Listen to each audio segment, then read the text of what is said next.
today I wanted to be themed for Ghana and South Africa, which is the convo today. So let's see.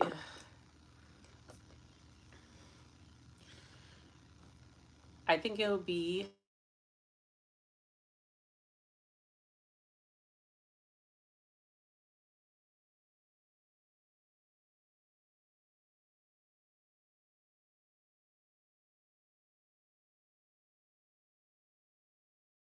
can't choose.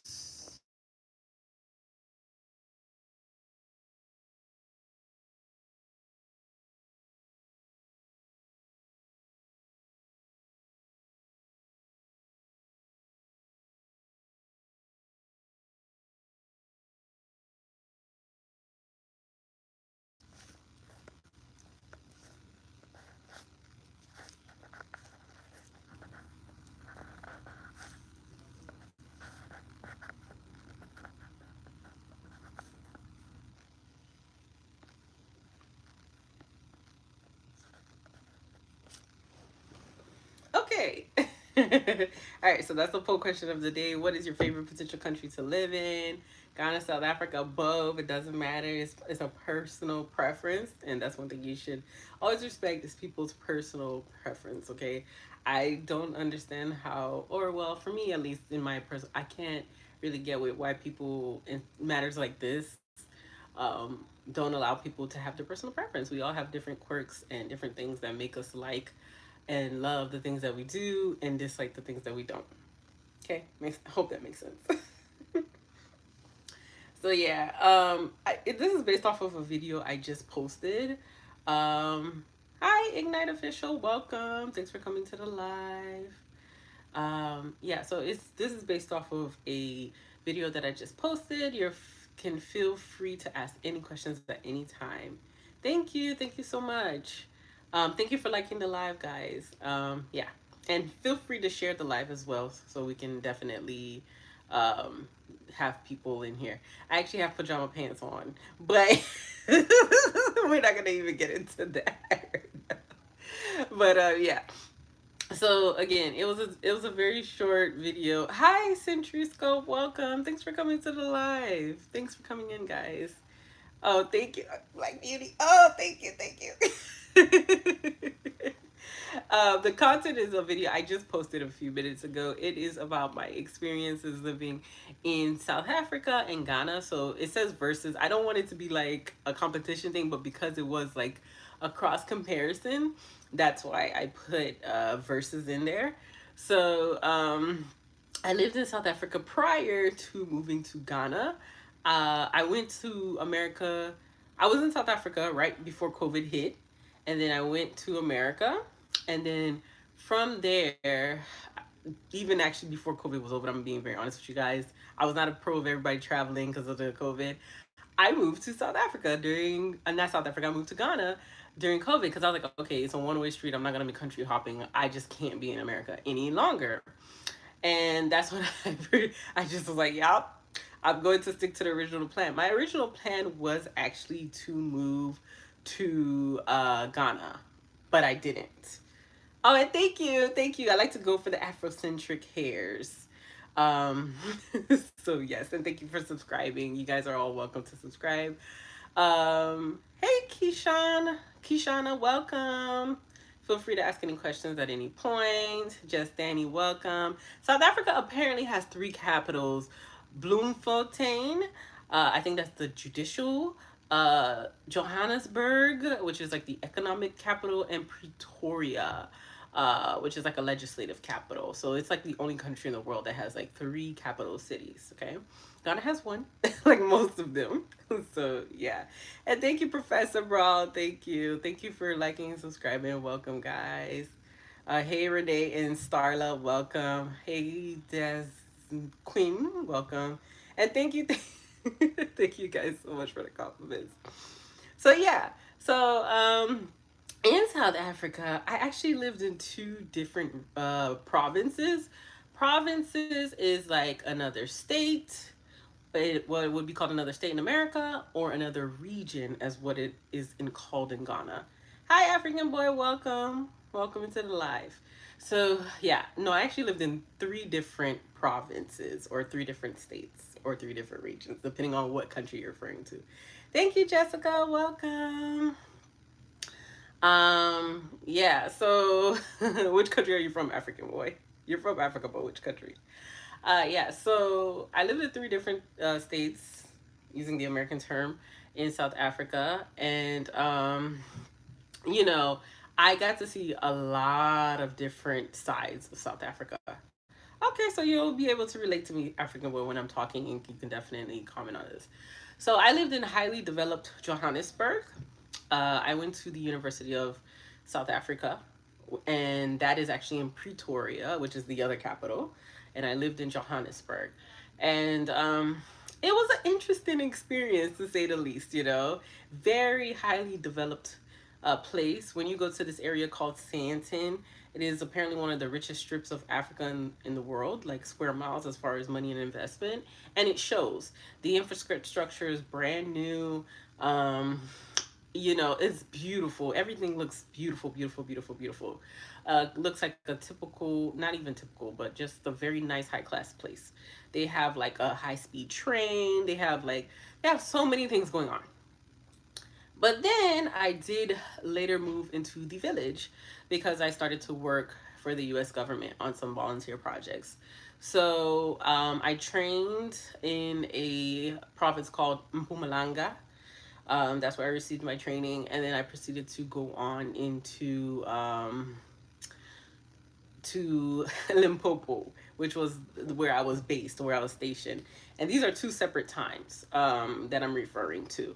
But yeah, I lived in Johannesburg for a couple of years, and then I lived inside the village for almost a year, and two completely different worlds.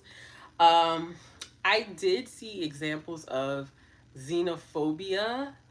Um, hey guys, welcome to the live. I did see examples of xenophobia in both the city and as well in the rural sides. Okay, so in the city, it was not towards me. I did see it towards like other West Africans, um, Zimbabweans, who they're also in the Southern African region, but they're not South African. So I saw it towards a lot of West Africans, like I was saying. And, I remember one time just kind of leaving my office in Johannesburg, because at the time I was working for an NGO there while I was studying development for my master's degree in South Africa. And they were like, oh, don't go out on the street. Like the Zulu boys are gonna be there and they're gonna be like hurting foreigners and stuff like that, um, and things like that. So it just like that was like the time I was like, oh God. I was like, oh God. And then I left South Africa. Oh, sorry, African boy. I just kind of trying to tell a story. So sorry. But I'll get back to you. So yeah, like, see, it confuses me a little bit. Oh, my Mr. Hey, Mister, welcome. So yeah, I just was like taken aback by that. But then I ended up going back to South Africa and I worked for an NGO there. Um, well, I worked for the government there. First time was NGO, then it was for the government. Um, hey, Foxy, welcome. Yeah, so in my time in the village, I saw a completely different type of South Africa. Let's be very clear. It's like day and night. The village was more so like the stereotypical version of what we see when people illustrate or when they try to demonstrate what they think Africa is holistically. Okay. Um, Extremely developing, no running water, lack of roads, and different things like that. And the mindset is, and don't get me wrong, because people within the village, sometimes they can be the kindest people you'll ever meet on this planet. Like my grandfather, I used to love going to his village in Haiti. Like they can be this, but sometimes you can see the lack of exposure when you talk to people who are more so conditioned to deal with each other within their parameters. Okay. So I got some great hospitality, and I got some people who did not want me to leave, even when I was like, oh, I'm going to go to America to go visit my mom. At that time, I had lost so much weight. Some of the people within the village were like, please don't leave. We don't want you to go like this. They're going to think that you're sick, or Africa has AIDS and you lost weight, or you're sad and you're not eating, and things like that. And I had lost weight for several reasons. And, they were like, no, no, no, no, just stay with us so that they can think that you're happy and we will make you happy. And, the kids, I love the kids. I did not want to, all those different things like that. But I had, unfortunately, I encountered some, you know, pretty xenophobic things with some adults within the village. Primarily the woman who was my host mom. So, they were, I was even talking to the girl who was in the neighboring village, and she was a white volunteer versus me, who I'm a black one. And she was telling me, because our villages used to be together and then they separated. And both of our principals, because we were working at a school, and both of our principals, they were working together and things like that. And she told me that, oh, look, the guys, this is my best friend who is a South African. I love her so much, Tansy. And she is she's my best friend, and she's South African. So what I'm saying is not holistically true to all South Africans, because this girl saved my life. Okay. Anyways, but I'm talking about my host mom, and she knows the story because when I met her, I told her what had happened to me when I was in a village in Limpopo. And what happened was, she had explained to me that her principal had come up to her and was like, oh, I'm so happy I got a white volunteer. Because apparently many of them within the villages had not wanted black volunteers like myself. And, a lot of them weren't conditioned to understand that Americans come in all different shapes, different colors. So a lot of people didn't perceive me to be American. So I was like this as the it was a few black volunteers. So a lot of them were like this, us, the black volunteers, versus the white volunteers who were like really like wanted. And, like I knew she was ashamed of me because I had told her, I was like, I want to go to a local South African wedding because they're beautiful. They're absolutely stunning weddings. And, I told her that was the only thing that and thank you, Foxy. Thank you, Foxy. And I told her that. And then one morning, I see my host family all dressed up, all four of them dressed up, going to a wedding. And then I was like, oh, I wish I could have gone. And then she said, you should have told us that. And I was like, but how would I know if you never told me that there was a wedding to begin with? So obviously they didn't want me to go with them. I just found out they were going to the wedding until I saw them all dressed up going in the car. They knew very well that was the only thing that I was like, oh, I would love to do. Da, da, da, da, da. And like we used to hear so many stories about, we volunteers, we had a group chat, so we would hear all the stories and see all the pictures of how they would carry the white volunteers up and down and be so proud of them and just brag about them. And like my family wanted like nothing to do with me. Like I just kind of lived in the back. The kids were different though. The kids, because they're young and their mindset is open, they loved me. And because of them, I didn't want to leave. But the older ones were quite something else. You could tell that it was like, damn, like we got the burnt of the litter. So I just was like, oh God, it was really traumatizing for me, if I'm gonna be very, very honest with you. Again, my best friend there, who is actually South African, when you tend to bump into the younger ones, they tend to be not like that, and they tend to be very friendly and open and things like that. But especially as you deal with some of the older ones, not even all of the other ones, because I would say that some of them, I love them like my own gogo, which is like grandmother. Um, but yeah, the experience broke my heart. Okay, So eventually, I meet my best friend there in the capital Pretoria, and we go our separate ways. She goes to South Korea, and I go to America. And then from America, I start to recalibrate, and I'm like, okay, God, what am I gonna do? This whole thing with Kapai, like, what am I going to do? Like, I failed. Like, what am I going to do? And then I'm like, well, let me just go back to the drawing board. And what was it that originally that I wanted to do was I wanted to go to Ghana. I had previously had I had previously did a couple of presentations of it in university. Oh, go ahead, babe. You can go ahead and ask the question. And thank you for all the comments. But I'll be talking while you read the question. So I had previously did a couple of presentations on places to do business on in Africa.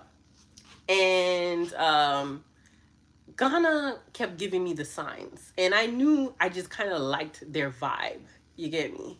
So so yeah, Ghana, it was like, okay, as far as stability, as far as being a solo woman, as far as culture, I love the culture, all the like Ashanti history and all that other stuff. I love, love, love. I even listen to their traditional music. I'm not even joking.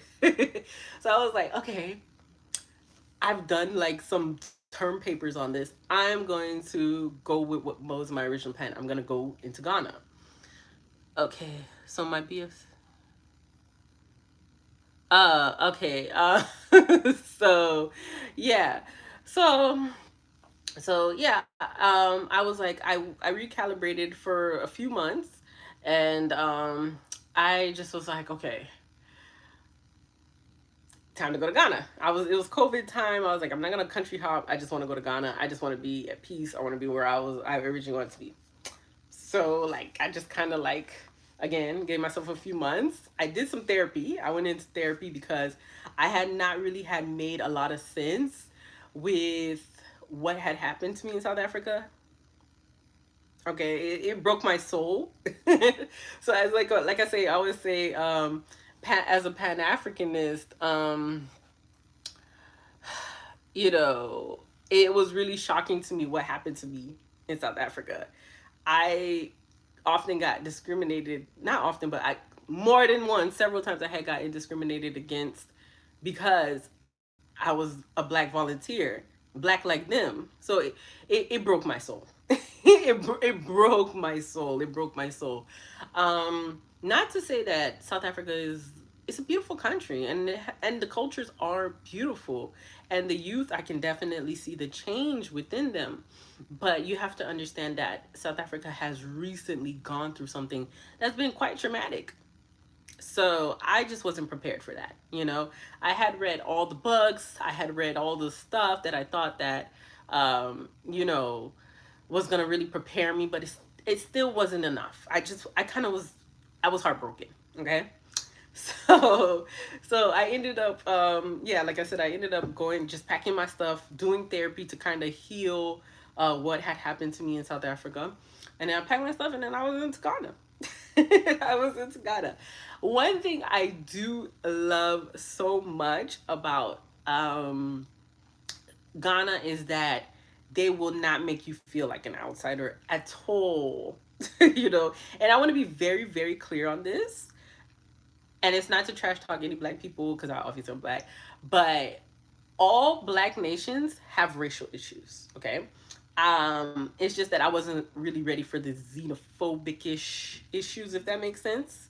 So they have issue with race or colorism or things like that. Let's be 100% honest. I don't care if it's Haiti, which I originate from. I don't care if it's Ghana, Kenya, Burundi, Martinique, Guadeloupe, and the Caribbean.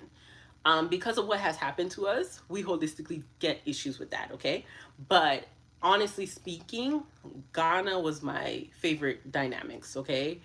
Um, so yeah, that's that's a part of the reason I ended up staying and being in Ghana was because they are extremely welcoming. It never matters that you're not from there, and yeah. So I don't know if I'm making sense, but I'll give this time if anybody has any questions. I think you should definitely still visit South Africa. It is a stunning, stunning country. Cape Town, uh, Johannesburg, Durban, all those places like that. But as far as living long term, for me, South Africa just wasn't it because, it's still going through those growing pains that I kind of am just like a little bit past and evolved from. Um, so yeah. So yeah. I think right now you can see through my video diaries on here on YouTube. You can see what some of my life is like in South Africa, how not South Africa, in Ghana, how I've moved on. And although I'm gonna tell you that it hasn't been like a linear road in Ghana either, because to be honest with you, every expat journey is going to have its highs and its lows, no matter where.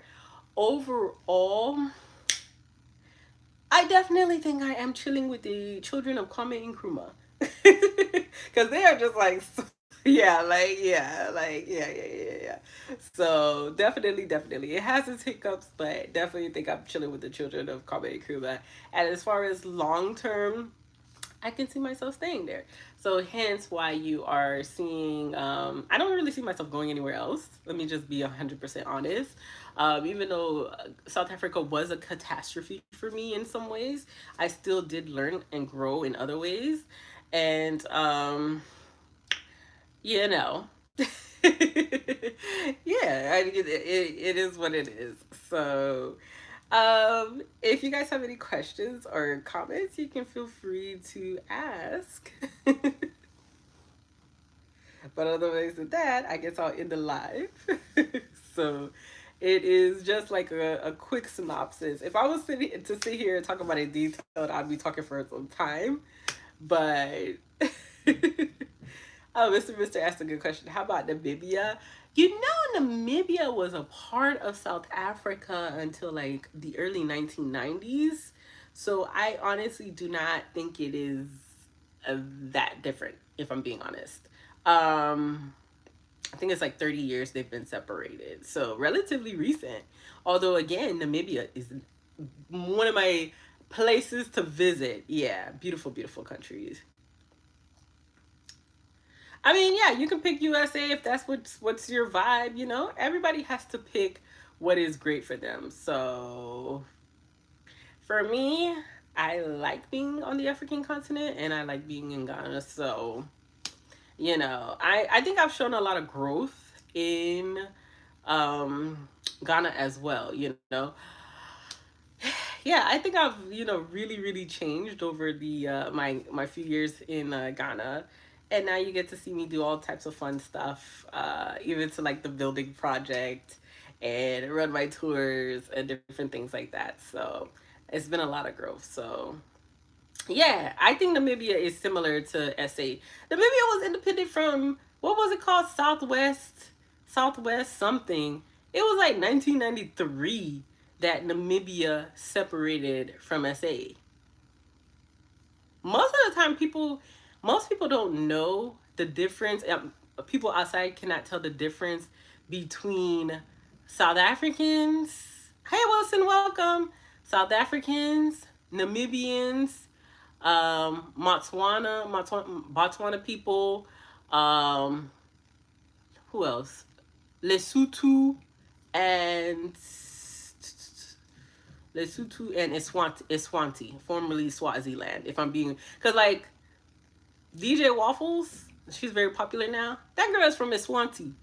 She's, you know what I'm saying? Like, she's not really, and that's a country within South Africa. But yeah, so most of the time people can't tell. So unless you really know. And then like the ladies from like Botswana and Eswatini and all those places, they have the figure of a typical, the one that South African ladies are known for. So so most of the times people don't really know. But I can actually hear the differences in their accents because obviously I've been dealing with them quite a bit. So, and then of course there's some tribes, like the tribe that I was living with during my episode in Limpopo.